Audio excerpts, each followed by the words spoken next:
Today, Martin Parr's last day with us, I bring you Martin Parr's The Last Resort.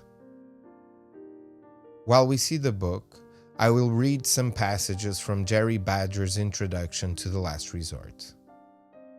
It is difficult from a perspective of almost a quarter of a century to underestimate the significance of The Last Resort, either in British photography or Martin Parr's career.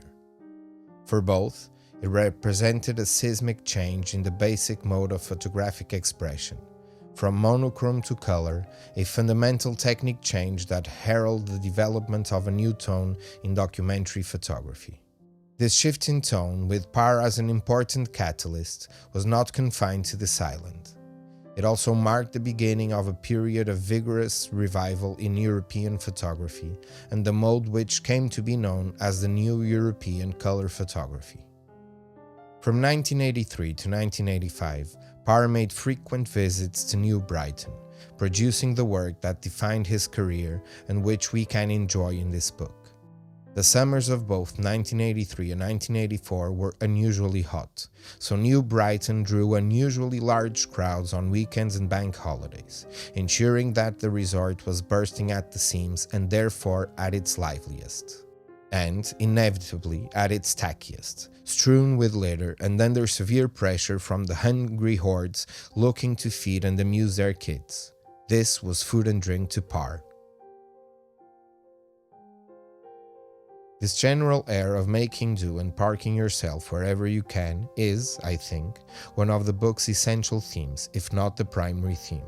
The English endeavor to calm down and carry on, cheerfully making the best of conditions that are not ideal, and displaying an almost wartime stoicism in the face of what seem like unsurmountable odds.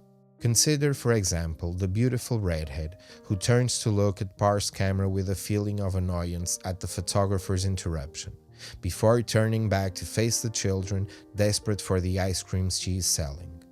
Or the touching topless sunbather face down, not on the beach, but on a concrete ramp in the shadow of an earth excavator.